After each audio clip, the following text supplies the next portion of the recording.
far, we've looked at the communication theory part of the course to answer what is this thing called communication? Why do so many miscommunications occur? And then, of course, looking at the cost of miscommunication. And that's why this is important to businesses, obviously.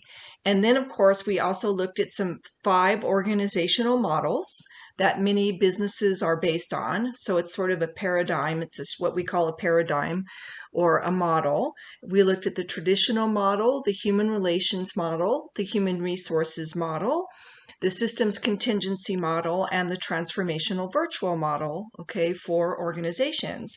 And we were looking at how, depending upon what model you're following, there are certain characteristics to that model, and it impacts communication, whether it's primarily downward, upward, horizontal. Now, of course, arguably, we all models use all 3, but it's the emphasis. So, for example, the traditional model really focuses on top down, as we said.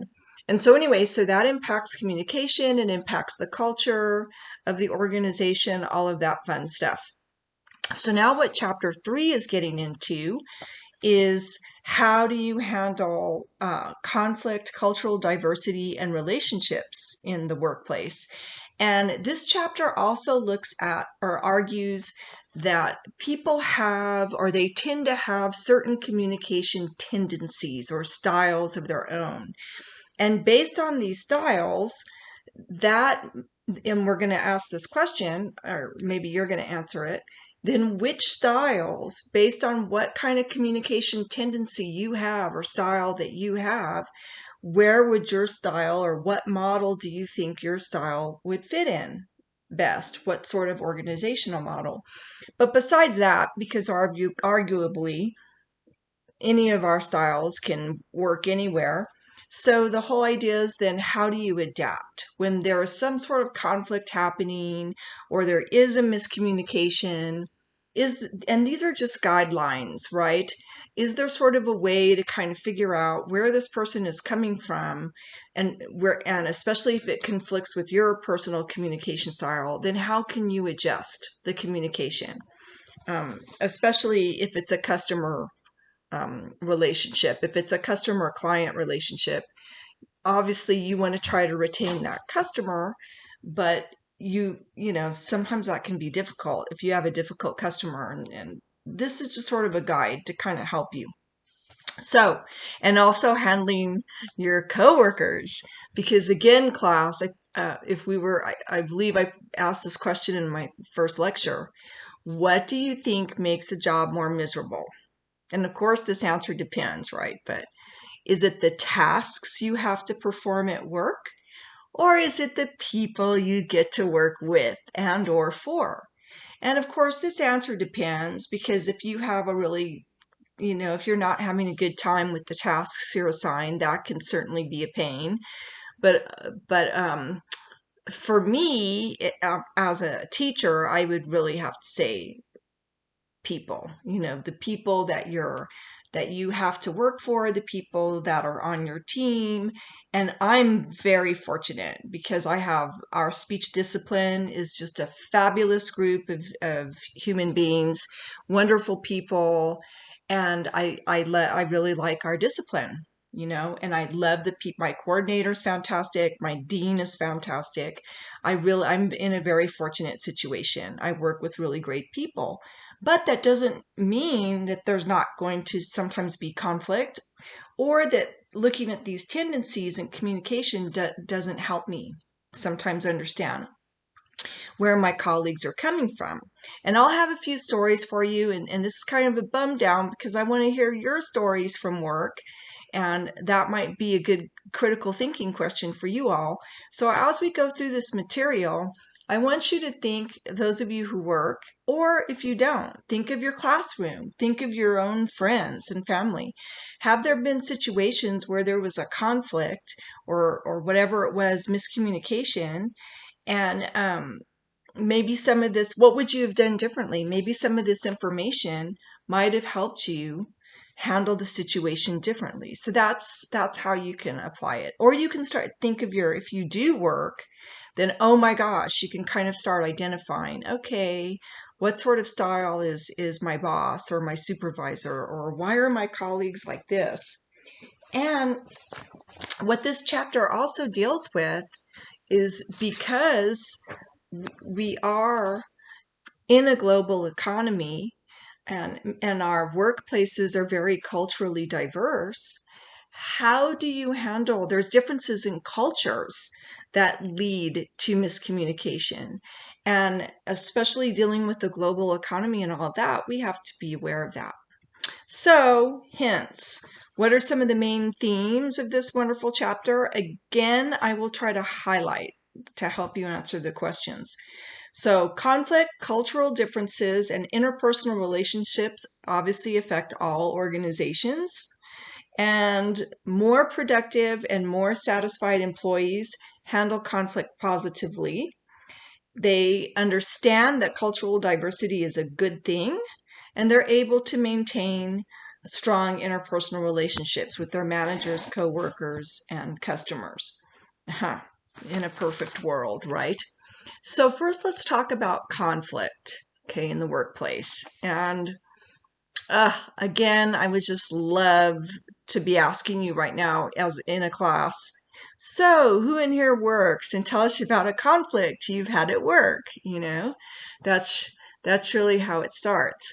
Um, I'll tell you. I'll kind of start my story. It's going to get into some of this material later. Like I said, I'm just going to highlight some of it.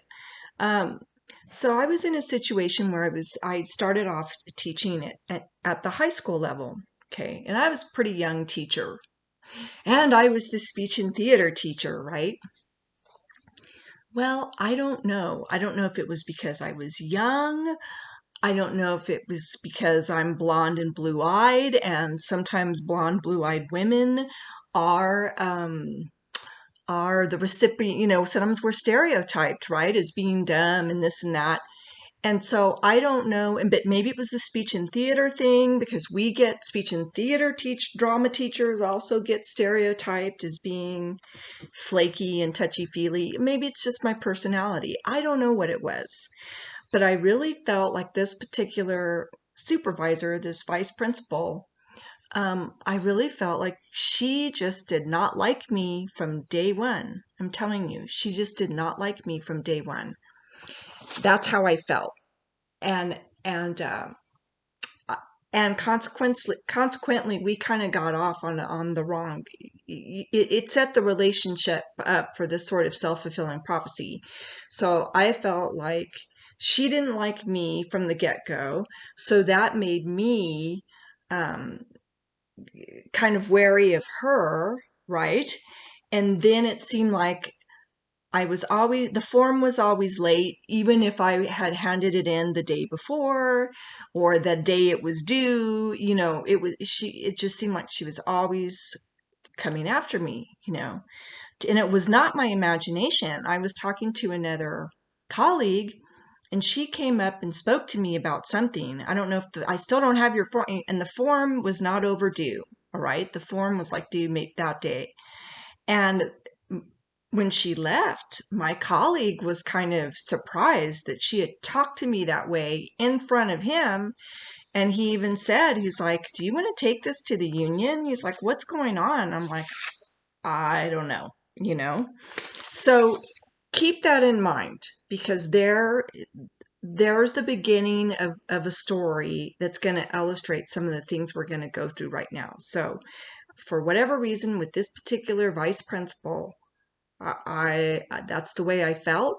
And when she was coming down on me, did it make me really want to do well for her? No, it didn't. I felt like I was being singled out or targeted, and I did not know why. So then that made me not really want to perform. I didn't trust her, and I didn't particularly want to do my best for her either. So it kind of set up this, you get what you expect. She expected me to be flaky, and therefore I was.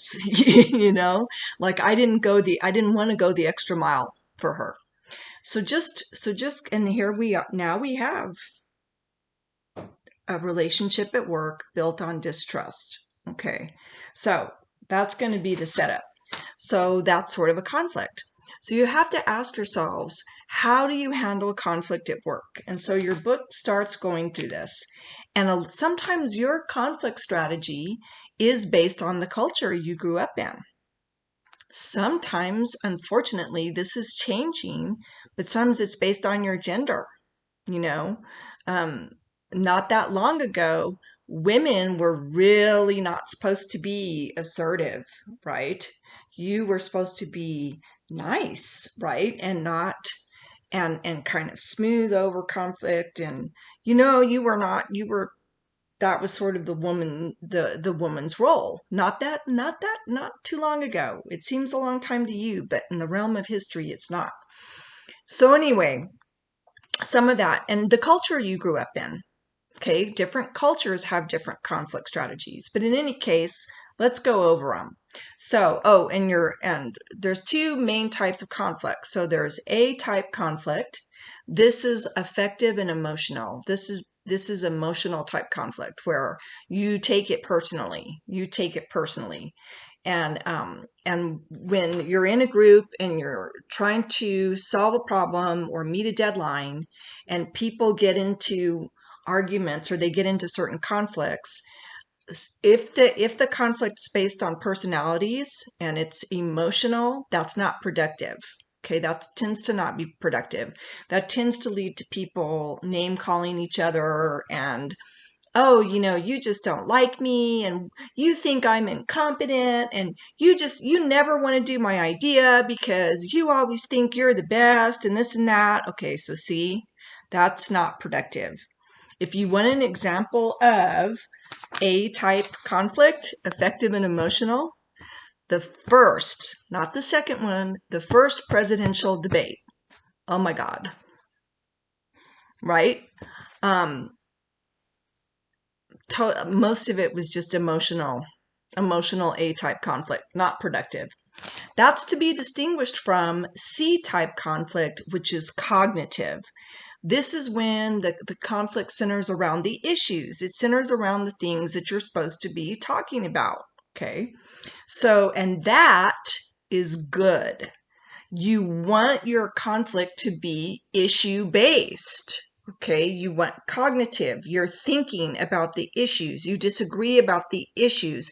You're talking about your policies and your plans for how to solve them. I couldn't even bring myself to watch it, to be honest, Klaus, but the second presidential debate was more cognitive. It was more C-type, okay, because they had to set up the rules and mute both of them, right? But or arrange it so they could mute them, which just blows my mind. By the way, I did vote. I don't have my I voted sticker, but I could show it to you later. I did vote, so make sure you vote.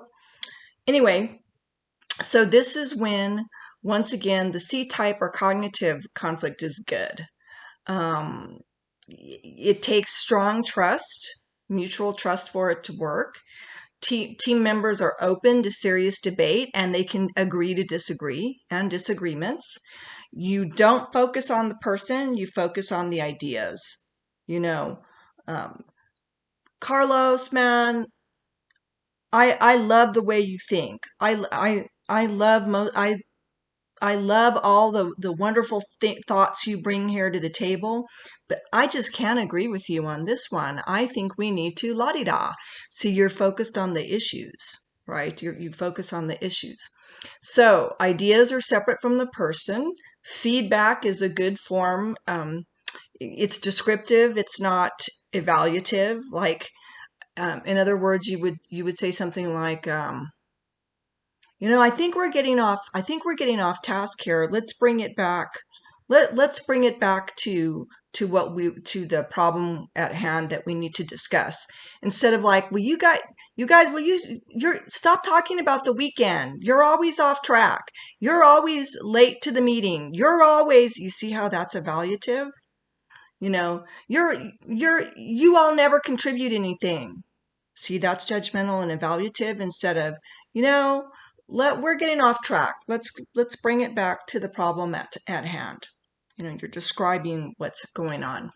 There's a good type of feedback. It's called the sandwich technique. I'll teach you that a little bit later, but well, why not? I'll teach it to you now. It's a great feedback technique when you're having to evaluate someone. So and it's called the sandwich technique because you sandwich your negative comment, or the comment that you have to, the criticism, right, that you're going to give the person, between two positive statements. And actually, I shouldn't say criticism, because good criticism is actually not only what you're doing wrong or need to improve upon. A criticism also should tell you what you're doing right, to be honest. So here's how the sandwich technique goes. You would start with a positive comment, okay? And let's just take let's use the parent-teacher conference as our example, because I think that's a fairly accessible example. So say you're the teacher, and you have little Johnny's parents coming in to talk to you. I don't know, I hope it's changed, but in my teaching certification courses back in the dark ages, that little Johnny was the name for the universal student. Don't ask me. If your name is Johnny, don't take offense. I don't know. I never got it. But anyway, so you've got little Johnny's parents coming in. And of course, little Johnny is a thorn in your side, right? He's always disrupting the class. He's always cutting up. He's off track, but he is very smart, okay? And so what you really want to tell little Johnny's parents is, your kid is driving me crazy and I just wish he would shut up, okay? But you can't do that because you're a professional, and that would not be productive. Your kid is terrible. He's a cut up. Notice that's judgmental, okay? And that's not descriptive. So little Johnny's parents come in. So here you are. You have to start with a positive comment. And this is good, class, because it forces you to see something positive. It forces, whether you're evaluating a student or someone in your department that you work for, it forces you to think, okay, now wait a minute, what are they doing right? So you tell the parents, little Johnny really actually is understanding the concepts here in math class. I mean, it's amazing. I know this because when I ask him to work the problems at the board, he always gets the answer right. When they do group problem working at the board, little Johnny always gets the answer right. So he gets the concepts in math. Okay, there's the positive statement. You described his behavior. He's doing the problems correctly at the board. Now you slip in the negative. However, little Johnny's test scores are not where they should be. He's failing tests because, unfortunately, in class, because he is very outgoing, he tends to talk a lot, and he gets himself and his classmates off task, so he doesn't hear the instructions, and therefore doesn't study the things he needs to be studying, and he does poorly on the tests. Notice you haven't said he's a jerk in class, right? You've described what he's doing that's leading to the bad test scores. Now you end on a positive. But I'm sure if we all work with little Johnny and help him stay on task and not talk to his neighbors so much, and maybe if you can help me with this, talk to him and let him know that there's no reason his test scores shouldn't go up and he can be making an A in this class. So, positive statement, descriptive. Negative statement, still descriptive, and then you end on a positive. So you sandwich the negatives between the two positives, right? It's kind of like saying a spoonful of sugar helps the medicine go down, right? But in this case, it's a sandwich. You sandwich the jalapeno roast beef, chipotle sauce, whatever you're putting on that sandwich, hot pepper heartburn statement between the nice two comforting slices of wheat bread, right? Or whatever bread you prefer. So that's So that's what we mean by descriptive. And so the sandwich technique. So you do want the C type. You want to focus on the issues. And so what are some strategies for dealing with conflict? Because people do have their preferred strategies for dealing with conflict. So the first one, and there's 5, the first one is avoidance or withdrawal. Okay, so you can imagine you're in the group and conflict arises in the group, and if you're uncomfortable with conflict or you don't like it, this is the time when you say, "Oh, I'm so sorry, I've got to go to the restroom." Boom. You take yourself away, right? You get the heck away from conflict, or you avoid it. You don't confront the person. Like, do you think I was going to confront my vice principal? Heck no. I just sort of went around it, avoided it, did the best I could, which wasn't that productive, I might add. But avoidance, you're not assertive, you don't want to deal with it. You want to maintain neutrality at all costs. You really don't want to piss people off. Okay, avoidance. Then there's an accommodation way of dealing with conflict. This is where you smooth over the situation. So here you are in that same group, okay, that's trying to get something done, either at work, at school, whatever it is. And again, 2 people have gotten into it, maybe name calling starts. And so the person who's the accommodator will say something like, "Now, Bill, you really didn't mean to call Susie a bitch, did you? And now, Susie, you didn't really mean to call Bill an asshole, did you? Why don't we all take a break, cool down, come back and sing Kumbaya?" No, I'm making that last part up. But literally, that will be the person that says, "Okay, look, guys, we need to take a breather. We need to, they smooth over it. So the conflict's not really addressed, it's smoothed over. Okay, so that can sometimes happen too. You value cooperation over assertiveness. You view open conflict as destructive. So you don't think that open conflict is going to be productive. And you see surface harmony as important for maintaining good relationships. Let's just smooth over, even though people are still upset, we're going to smooth over it and pretend everything's okay. And there's a place for all of these, class. There's a place for all of these conflict strategies. Again, they have advantages and disadvantages, just like our organizational model, and it's going to be the same thing for the communication styles. So avoidance, accommodation. The third one is compromise. So when you have to compromise, this means you have to go middle of the road, and each side has to give a little. So it's middle of the road stance on assertiveness and cooperation. Conflict is solvable without direct confrontation. You seek a solution that is acceptable to all, okay? And you view compromise as a backup choice, because really what you're trying to reach, class, is consensus. You want the group to wholeheartedly agree with the solution you're coming up with. Okay, you're looking at all the issues and you're coming up with the best solution, a solution that everybody can live with. Okay, so when you compromise, though, it's kind of middle of the road. And I think your book really views this as a lose-lose strategy, but I think it's lose-lose win-win. Each side loses a little bit, has to give up some of the things they want, but they also get a little of what they want. That's what compromise is. So compromising. Then there's competition. This is also a conflict strategy. The competition part of the conflict strategy is you force. You're going to win.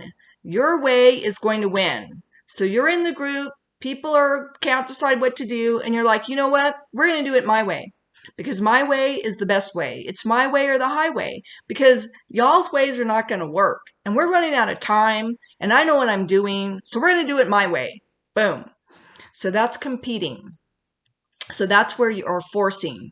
And that entails viewing your personal goals as more important than the goals of others. You perceive conflict as a win-lose situation. I win, you lose, okay? Or a power struggle. And you have such great respect for power that only more powerful arbitrators prevail. So this is win-lose competition, the survival of the fittest, only the strong will survive. Regardless of whether you love him or hate him, I would argue this is Trump's style. Okay, this is our president's conflict strategy. He's competitive, he's from the business world. This is what you do. This is how you get ahead, you know. Um, this is my argument, okay? If you love him or hate him, this is my argument just because I believe he comes from that traditional model. And he's used to being the CEO, right?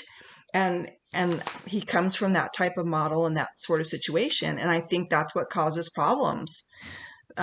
So his style is competitive, I would argue. And again, there's a time and place. There's a time and place for all of these. The fifth style is collaborative. That's where you want everybody in the group has input. Okay, they're discussing the issues and you collaborate, you talk about it, and hopefully you reach what's called consensus, where everyone agrees. This is problem solving. This is a problem solving approach to conflict. You entail, what do you value? High cooperation and assertiveness, because it's not just being assertive, you want to cooperate too. You want everyone to have their 2 cents. So you don't just sit back. You get to put in your opinion, but you also value the opinions of others. You view conflict as beneficial if handled openly. Let's get it all okay. You guys are upset. Let's get this out on the open and talk about it. But let's talk about it intellectually. Let's use our minds instead of our emotions all the time. You guide the group through problem solving and you expend time and effort to try to reach consensus. The downfall of this is it's very time consuming. Okay, to discuss everything, to get everybody on board, this and that, to get it all out in the open, to take a vote, to refine it until everyone is happy. It takes a long time. It takes a long time. And it can be, that's, like I said, there's a time and place for everything. And I think that's why our Congress is getting bogged down too. It takes a long time to try to get all these people to reach consensus and to talk about the issues. So that's that one. Western cultures versus Eastern cultures have different conflict strategies. So that's something to think about. Americans typically use the competing strategy to resolve conflict. For example, the Chinese use accommodation. We're going to smooth it over. And according to Charlotte Hamilton's book, the Taiwanese use avoidance. They tend to avoid it. So it really does depend on the culture you're from. Okay, are you still awake? What do you think your conflict strategy is? Just take a moment. Mine depends. It depends on what's at stake. I think I tend to be a smoother, but if something I really care about is at stake, then, I'll get in there and try to persuade. So I'll get in there. And I do like consensus. But anyway, so think about, what do you think is your conflict strategy, and does it change? Because I would argue it changes in different situations. Then, okay, so then you want to kind of think through, when you're trying to think about what conflict strategy is going to work best in a given situation, you kind of want to think through some things. So, and that's in your book. I'm going to let you read this off your outline because I think it's pretty straightforward. And okay, I'm going to skip down because we did talk about cultures, to cultural differences in the workplace. What is culture? It's the pattern of beliefs and expectations shared by organization members that produce norms that shape individual and group behavior. We went over that in chapter 2. It also refers to the behaviors resulting from core values, beliefs, and attitudes of a nationality or a large group of people. And each culture also has co-cultures. So that's why it becomes very complex here in the United States and other countries. And the larger culture can then impact things like gender roles, your social class, your race, all of that. You know, what co-cultures do you self-identify with? Are you both? Are you Mexican American and Anglo? Are you Irish American and Italian American? Depending upon what your family is composed of. So there's all different. So culture plays out in complex ways. But why do we care? Because your culture can impact your conflict strategy, right? And how you view relationships at work. And so we talk about and once again, we're in a global economy. So you have to adjust for that. So think about, your book talks about two things: individualistic cultures versus collectivist. So the US is very much an individualistic culture. What does that mean? You value the individual's rights. Okay, you value the individual's rights more than the group rights. Okay, and it says here you focus on problem solving, you value autonomy and democracy, and you prefer competition. But so think about this. And so part of this is good because we value the individual. We look at the individual's rights. I would argue, if you want an example, if you listen, and whichever side you're on, that's part of what's happened with all the mask stuff. The politicization of whether or not to wear a mask to protect you from COVID. Other countries don't have this problem, okay? A collectivist country they're going to wear the damn mask because it's for the good of the group. They're a collectivist culture. They value the good of the entire group, so they're putting on a mask. They're a collectivist culture, right? We value the group at the expense of individual rights. But the folks that don't want to wear the mask are saying, no, you're impinging upon my individual's rights. It should be my choice. You shouldn't dictate to me.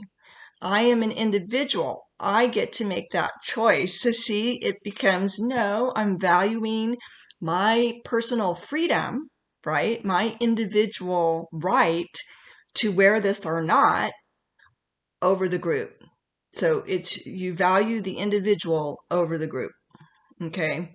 So you can almost look at this mask thing as sort of an example of what would be an individualistic culture or point of view versus more of a collectivist culture. And of course this varies, class, it's more complex, but I think it's a good example, a good illustrative example. So what do collectivist groups tend to value? Group membership, goals, obligations, relationships, empathy, listening, and they prefer avoidance and accommodation to preserve face in conflicts rather than competition and compromise, okay? So you can see where if you've got people of different cultures in business trying to come up with a business deal and trying to negotiate, if you don't understand those differences, you could get in a world of hurt, right? You might not be able to work it out. So that's that. And then there's even time differences with cultures. There's monochronic cultures, which are the United States, Switzerland, and Germany. Time is very precise. It's a scarce resource. Time is money. You're wasting my time. The meeting's going to go from here to here. You're going to get paid from here to here. So time is rationed. It's controlled via schedules. And once again, individualistic cultures. Polychronic cultures, time is flexible and it's important to maintaining harmonious relationships. And so that's more collectivist. Time is not this hardcore commodity. And then the book talks about low context and high context. Okay. So if you're a low context culture is like the United States, they're typically individualistic cultures because low context cultures, think of what the word context means. What is literally it means with the text. What's surrounding a text? What is surrounding a particular communication or negotiation if you're in a group? What are the relationships involved? So a high context culture cares about that. They care that the person in the group is good friends with their father-in-law and they don't want to offend them. Okay. They care about you're related to whoever and you don't want to offend them. They care about the relationships. They care about the context surrounding it. Individualistic cultures like the US are low context. No, we really don't care about all that. We want it in writing, get it on the dotted line. So that's another way to think about it. You don't have to get too bogged down in this, but low context cultures or individualistic cultures like the US tend to rely on messages that are clearly spelled out, direct and explicit. Sign on the dotted line. Here's the contract. Get it in writing. And if the lawyers are coming in, right? But high context, no, they rely on they rely minimally on spoken words. They tend to be indirect, implicit, and are homogeneous. What that means again is they don't have to get everything in writing. They don't have to get everything in writing. It's based on, it's implied. You're good friends with my aunt. It's implied that you're going to be true to your word. I don't need to get this big long contract from you. So you don't have to get too bogged down in that. But again, you can see where there'd be some conflict arising. So that's another example. Okay. And once again, especially if you're dealing with a collectivist culture and you're using a competitive conflict strategy, that's not going to work too well. And you don't allow the other person to save face, you're going to offend them. It's not going to work out well. So now let's move on to communication styles. So we've got these different conflict strategies. We have these different types of cultures, okay, that impact the conflict strategy. But now let's talk about the communication styles. And I'm going to come back to that example that I was telling you with the vice principal, because one of the things your book talks about, and I'm not going to go over every single thing on this outline, but it talks about the trust cycle. Okay, it talks about the trust cycle. And when you're building relationships at work, you have the trust cycle and the self-fulfilling prophecy. What is the self-fulfilling prophecy? You get what you expect. So when trust is broken, it can set up this vicious cycle, like I was telling you about with this particular vice principal. I'll give you another example. And I may turn this light on because it's getting dark. I'll give you another example. Say of how a self-fulfilling prophecy works. Say you don't like going to the dentist because when you go to the dentist, it seems like they always have to do something terrible, like fill a cavity or pull a tooth or whatever it is. So you don't like going to the dentist because of that, so you don't go. You don't show up to your regular checkups and your cleanings. So therefore, what happens? When you have to go to the dentist, you usually have to have something terrible done, like a cavity, a tooth pulled, etc., because you don't like it's a self-fulfilling prophecy now. You've gotten what you expect. You don't like going because last time you were there, you had to get your cavity filled or your tooth pulled, and so you don't go. And that just makes it worse, right? That's why then every time you do have to go because you have a toothache or something, it's because you haven't gone to your checkups. And you haven't gone to your checkups because when you went before, they had to fill a tooth. And so that's another simple example of how the self-fulfilling prophecy went. Well, that's what was happening with this supervisor, okay, with this vice principal. Uh, she didn't expect anything. She expected me to screw up. Because of that attitude, I didn't really want to perform for her. And so it set up this bad cycle until one day I was in her office. This was sort of an epiphany for me. I was in her office and she was on the phone, and I heard her say to whoever she was talking to, I just want things done right. That's what she said. At the same time she was saying that, I was looking at the books on her desk, and she had this book. It's still out there, but it was a very popular book in the, I guess it's the late 80s, 90s. Anyway, called, now let's see if I can get the title. The 7 Best Habits of the Most Efficient People, or something like that. Okay. But it was one of those books that tells you how to succeed and be organized. The 7, oh my God, of highly effective people. The 7 something habits, or the 7 best habits of highly effective people. Something like that. So these two things, I heard her say that, I saw the book, and all of a sudden it was like, ding, the light bulb went off. And I was like, oh, she's that type of personality. She's that type of, I wasn't thinking in terms of communication styles, but I was like, she's that type of person. I get it now. Duh. So from then on, because she's not going to change. She's my boss, right? I'm the one who needs to change. I have to adapt my style. So from then on, if the form, whatever form I was supposed to turn in was due on Thursday, I gave it to her like Monday or Tuesday. I made sure whatever I gave her, the T's were crossed, the I's were dotted. I started doing things early, etc. That completely turned the relationship around, class. Her expectations of me changed because my behavior had changed.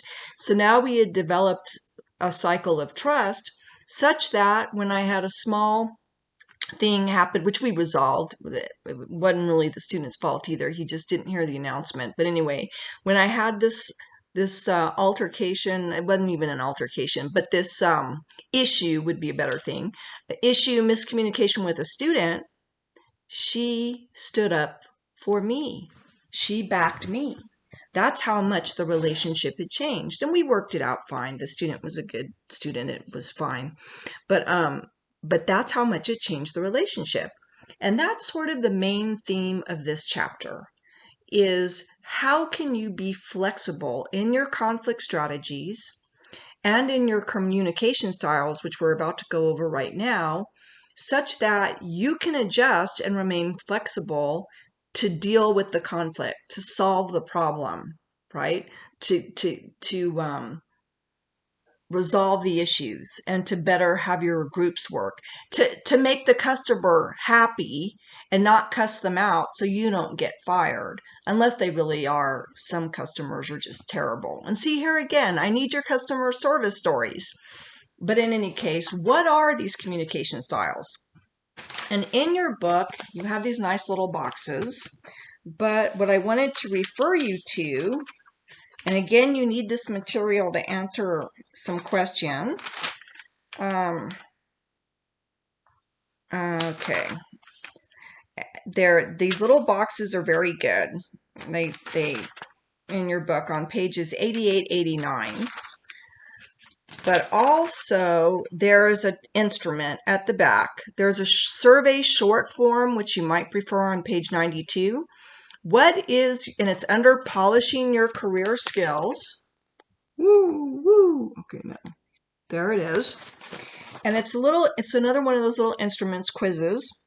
And you read the statement and you rank it, and then you add up your score, and it will tell you what your communication style is, or your tendency. Okay, it's your tendency.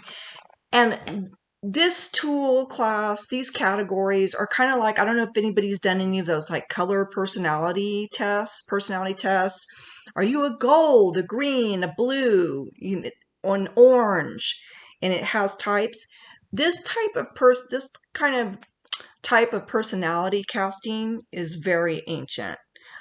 Even in Shakespearean times, in Shakespeare, Renaissance times, they talked about humors, the four humors, and they would categorize people's personalities. So this is old.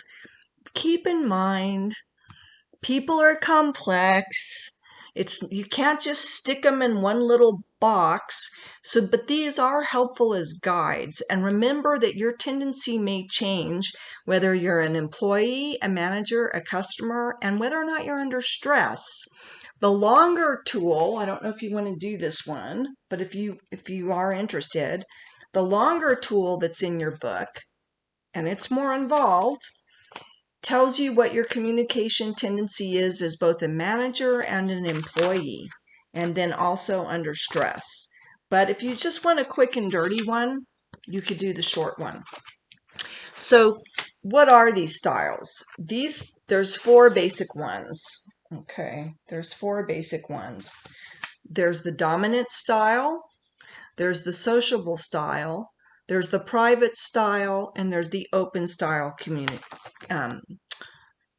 communicator. So let's take a look at these. And okay.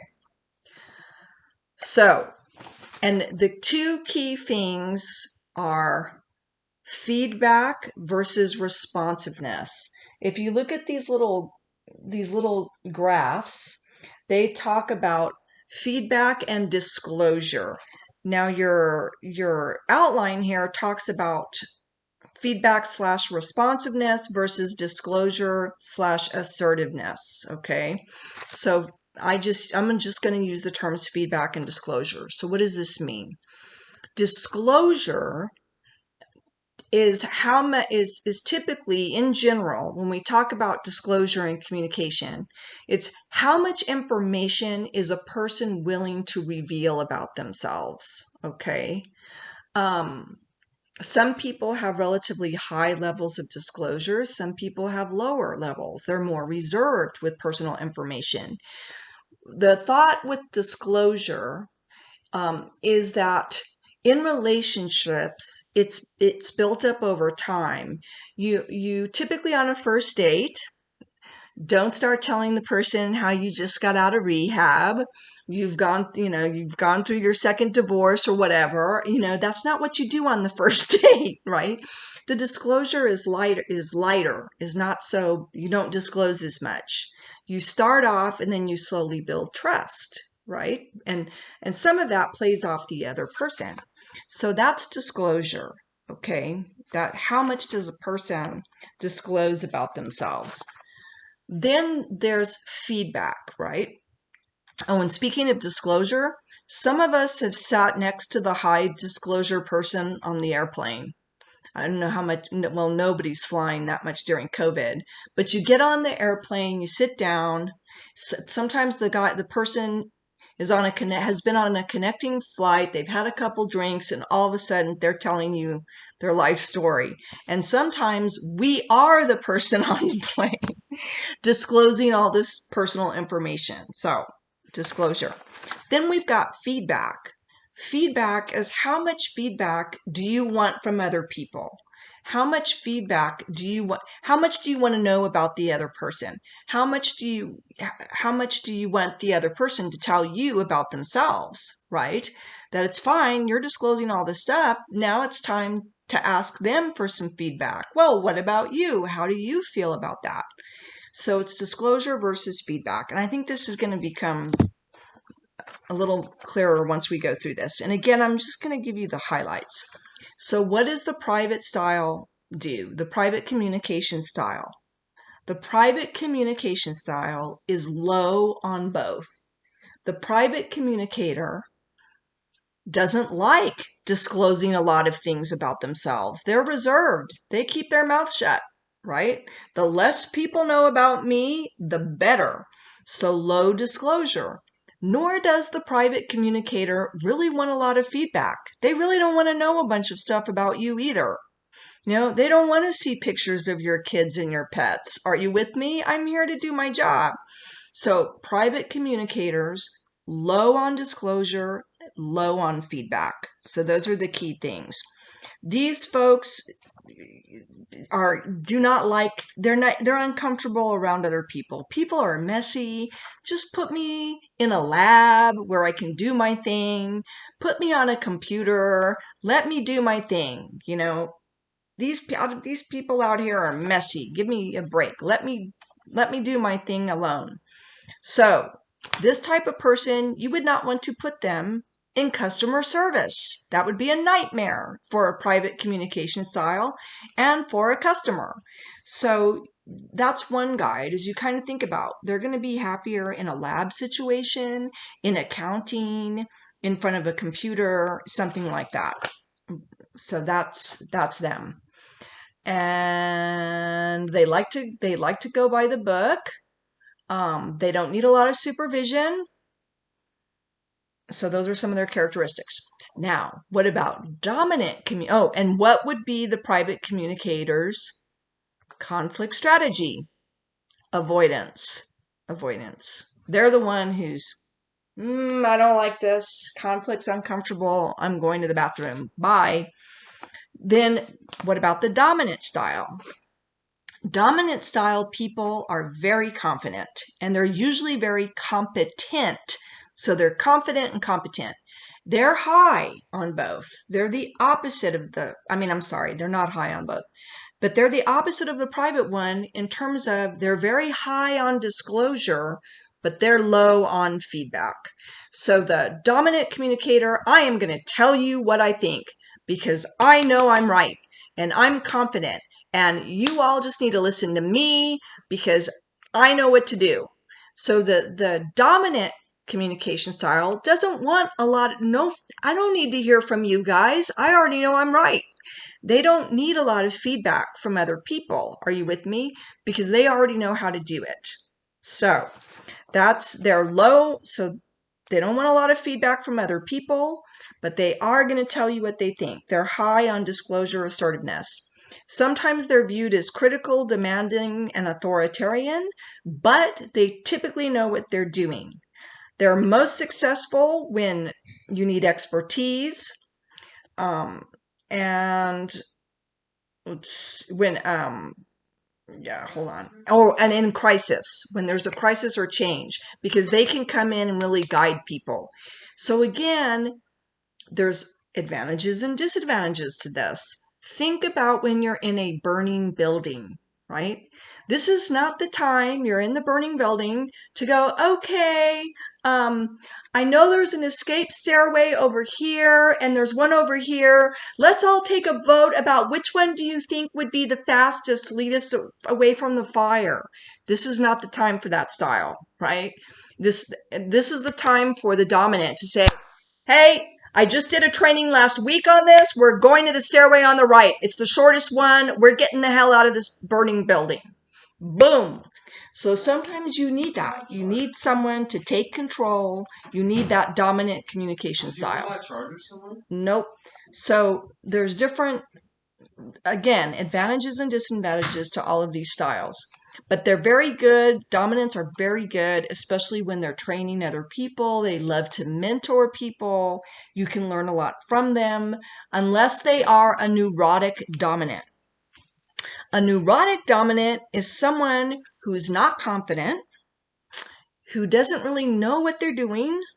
They're kind of insecure, but they pretend to be dominant because they've seen that it gets results. That's probably the most miserable person to work for, because it would be one thing if they were right and if they were competent, but they're not. And they're going to tell you what to do even when they don't know what they're doing. So that cannot be fun. So then what about the sociable style? Sociable style is a very interesting style. Okay. So these folks they socialize, they like people, they make a fun, happy office, they're going to remember your birthday, they know the names of your kids and your pets. But guess what? The sociable style is low on disclosure, but high on feedback. They ask you lots of questions. They know about your family. They know about your degrees. They know what school you went to. They know who you're dating at work, okay? Because they like to get a lot of feedback. They know a lot about you. Lots of feedback from other people, but they don't disclose a lot of information about themselves. Yeah? Interesting, right? And so you kind of, most of the time, that's just the way it is. And sometimes it's because they don't trust. Sometimes a sociable communicator will also be a yes man or a yes woman. They'll just agree to go along with whatever it is and won't voice their opinion because they don't want to hurt anybody's feelings or put themselves in a bad position. You sometimes have to be careful of sociable people because they know everything about the office and sometimes they can use that to their advantage. So a sociable communication style actually works pretty well in a highly political environment because they don't trust. They're careful about what they disclose about themselves, but they know everything about everyone else. And so if it works to their advantage to tell the boss, they might tell the boss, depending upon the environment, or they might just do it accidentally. So that's something. They're most successful when a social environment is expected, teamwork is social and rarely solves problems, and adequate performance is all that is expected. Because again, this person smooths over and accommodates, so a lot of times the problem or the issues don't really get solved. So that's sociable style. And finally, the open style communicators. Open style is high disclosure and high feedback. So the open communicator wants to know what other people think, but they're also going to tell you what they think. They're going to be assertive. They're not going to sit back like the private or the sociable and not say what they think. They are going to say what they think, but they want to know what other people do too. So, and so what types of conflict? They would be the collaborator. The open communicator is a good one for achieving consensus, collaboration, that kind of thing. Sociable style is more smoothing, dominant style, competitive conflict strategy, private avoidance. So anyway, what types of organizations work well for the open climate? The employees are welcome to complex tasks that require teamwork. Quality is expected. Lots of global communication. An open communicator works well. Now, sometimes people can be uncomfortable around an open communicator because sometimes the open communicator is too open. Have you been around people like, oh, I have one of my I've worked for someone who's like that before and I love them to death. They're a wonderful person, wonderful, great person in a team, everything else. But sometimes this person tells you things about your colleagues and other things that you really don't want to know, right? It's too much information. So sometimes open communicators, the disadvantage to them is they can be too open and other people can sometimes not like that. Okay, so those are the communication styles. And so your job is to answer the questions about which one do you think, right, you would be more comfortable with. And can you match these styles back to our organization models? Which styles do you think would fit the best in those organizational models or not? And then do read the chapter and look through the outline, because then it also tells you ways you can adjust to the different communication styles. Remember, flexibility is the key. The whole idea is to be able to be flexible and change your style and adjust to solve problems. I mean, say you're in and to also think about what conflict strategy is going to work the best. Think about in customer service. What would happen if you had a dominant customer, a dominant manager, and a dominant employee? Right? So the customer and dominant customers, they come in, they've done the research, man. They typically know what they want. But so if the employee doesn't know whatever it is and they get into a conflict, and then the employee's like, no, I know what I'm doing, da da da da, let me go get the, if everybody's dominant, forget it. That's going to be a bad situation, and you may lose the customer, which, depending upon how rude they are, you may or may not want to. But dominant communicators aren't always rude. They're just extremely assertive, and they know what they're doing. So one of those people, if you had dominant, one of those people would need to adjust their style, okay? And to find out, okay, here's our best products. How can I help you? Which one that you research do you think is the best? You would really try to get out of them what do they want, and guide them, and not hammer them and tell them that you know it all, So you would have to adjust your communication style in that instance if all three of you were dominant. So that's sort of the theme. And so when you're at work, you can kind of start thinking, oh, well, who's doing this and what, and how can we make everything more productive, and kind of adjust. So that is basically that. And let's see. And that's really the purpose of this chapter.